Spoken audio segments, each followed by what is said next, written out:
Hey, Happy New Year. I hope it's a Happy New Year for you. It's the Broke Capitalist coming at you. And please like, share, and subscribe. Make sure if you are subscribed that subscribe button or your bell notification thing is turned on. So let's get into this. This is the first episode of the new year.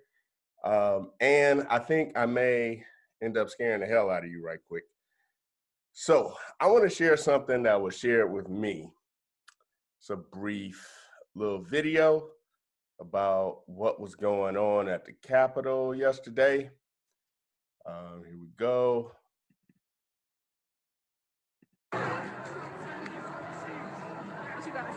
Yo, so we live right now and loses lane. So look, we got a lot of folk out here really upset about the fact that not only they lose the Senate and lost the White House, they feel like the nation about to go on the piss. But the crazy part is a lot of folk out here are gonna be ones benefiting from all these democratic policies. He said a lot of folks out here are going to be the ones benefiting from all these democratic policies, just in case you ain't understand. It's just that they tied down to goofy ass racism and bullshit. It's just that they tied down to this goofy ass racism. Bullshit ideology. So look, stand back, man. Get a care goddamn country. We looking like, nah, look, there's just some black folks out here storming the Capitol. I remember once upon a time we had black men in suits out here in the cold. It was 6 of us in the cold, standing on these steps, and we couldn't even get up 4 steps before they came holler at us in suits. These motherfuckers out here got over 500 to 1,000, 2,000 people out here that stormed the goddamn steps, pushing against security guards, right? U.S. Capitol Police. They would have been fucking shot on arrival if they were black folk, right? So not only looking at privilege and racism in America, but you're looking at the biggest fucking entitlement known to man right here in front of you, folks. Live and direct right here from Washington, D.C., man. This is actually, when you look at this shit, man, you gotta love freedom of speech, but you gotta love the bullshit, man, that's going on in this fucking party. They don't know what to believe right now. They don't know if they should be giving out $2,000 stimulus checks. They don't know if people should have health care. They really don't fucking know. You know what they do know? Entitlement and fucking privilege. This is what we're dealing with right now. It's 2021, y'all. 2021. So, listen up. I am just exhausted with this cult of racism. You know, yesterday on the Capitol, that was just tomfoolery, stupid. Honestly, I don't know what those people were thinking. If they were trying to help President Trump, with friends like that, who needs enemies, right? But I want to talk about the perception of the people coming up behind me and most likely you, which is a young brother like my man there, who perceives the world in black and white through a racist lens. 4 people died yesterday. 1 was shot by the Capitol Police. But that's what they think about, white privilege. I guess they had the privilege to be shot, or she had the privilege to be shot. It's, there's no focus in the media, and I haven't seen it, you can correct me if I'm wrong, on why these people were protesting, like the legitimate reasons why. There's legitimate evidence of, at a minimum, irregularities. And the fact that no one is addressing them, like no court will really hear these complaints on the merit. People feel like their vote didn't count or it was diluted. And in my humble opinion, it won't end. This is just the beginning of something horrible. It's not like these people gonna go home and say, oh, well, they certified, so I guess I didn't see what I saw. I guess I didn't hear that testimony. I guess I shouldn't believe that person who swore under oath. This is bad, y'all. And while so many of us are seeing the world through this black or white lens, this white privilege lens or this black victimization lens, that's all we're thinking about. All our policies are geared toward protecting victims from victimizers, you know? And like he said, these democratic policies that's coming through are going to benefit the people who are complaining. Well, you know, I guess he's never been to Detroit, a democratic city ran into the ground by democratic policies that supposedly were protecting Black people from racism. Let's see, you think that guy want to move to Detroit or even Highland Park, which was once the most affluent city in the world, which is now just bombed out and depleted? Like, I mean, you need a security force to walk through the streets. So I'm told, because I left along with a lot of other people a long time ago. Because the population of Detroit is maybe under 700,000. Used to be like 2 million. And we seeing this wave, if you want to call it a blue wave, we seeing it going through urban America. I'm outside of San Francisco right now seeing it coming. Here it comes. Here it comes. People taking dumps on the street. Everybody who can leave is leaving. It's just a repeat. It's just the same thing over again, right?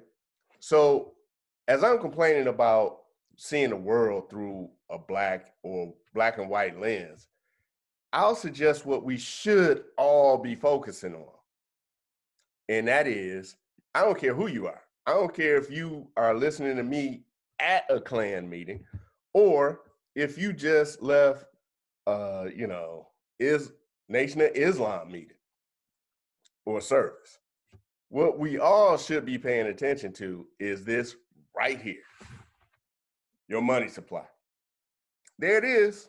Look at the hockey stick. Whoop. Hello? Hello? You've heard me talk about the Brady Bunch lifestyle? There it was back here when a single income could raise a family of, 6 plus, a wife plus, a maid in Southern California. That's purchasing power down here, right? You know what's going on with your purchasing power? While we seeing the world through racist lenses and pushing democratic policies via those racist lenses, this is what's happening to your purchasing power. Going off a cliff. So next month, when you at the grocery store and your gallon of milk costs you $12, remember, you Black, they're white, both of your milk, whoever's buying milk, that's how much it costs. So I'm going to suggest something that was talked about a long time ago. Keep your eyes on your rights. And we have inalienable rights of life, liberty, and the pursuit of happiness. How are you going to pursue happiness when your eggs cost $15? When you can't pay your rent? When you retired, but oops, I got to go work, can't find a job, got to go work though because my retirement won't buy me any eggs. But these democratic policies, the same ones that help Detroit flourish, are going to help everybody. Man, look, this year, 2021, it's going to be a doozy, y'all, economically and socially and politically. It's just going to be a doozy. And if you come back to the channel, I'm going to keep doing my thing, researching, going back in history to see where the wheels fell off. And before I go right quick, please make sure you like, share, and subscribe. And I'm going to suggest a book to all you guys who like books, The Science of Sociology. And I'm going to leave this thought with you. Remember that term, radical abolitionists, who fought so hard to free the slaves, love them to death, thank God for them. And you may have also heard that President Lincoln and a lot of politicians didn't want the Civil War or his political movement or whatnot to be associated with radical abolitionism. And so as I grew up, I don't know if it was told to me directly, but the assumption was the abolitionists were radical because they were down for freeing the slaves. But if you think about that for a second, slaves have been freed throughout the world on occasion before 1865. So how radical was that? I mean, England freed all their slaves well before that. I mean, France. So how radical was that? They were supporting interracial marriage. Well, races have been interracially marrying since the institution was invented. So how radical was that? Maybe it was because of something one of our most prominent abolitionists was projecting or suggesting. And if you want to know who he is, Stephen Pearl Andrews. And I'll just read something. Hence, the doctrine of individuality and the sovereignty of the individual, while the most ultra radical doctrine in theory and in final purposes ever promulgated in the world, is at the same time, blah, blah, blah, blah, blah. Basically, the theory they had was as close to communism as you can get. They were seeing the future without the need of government. So, yes, they were abolitionists as a whole were for freeing slaves. But in that group, you have various factions, right? You had the people who wanted to use violence to see that happen, like John Brown, and you had people in that group who saw a future where you didn't need government. The individual was sovereign.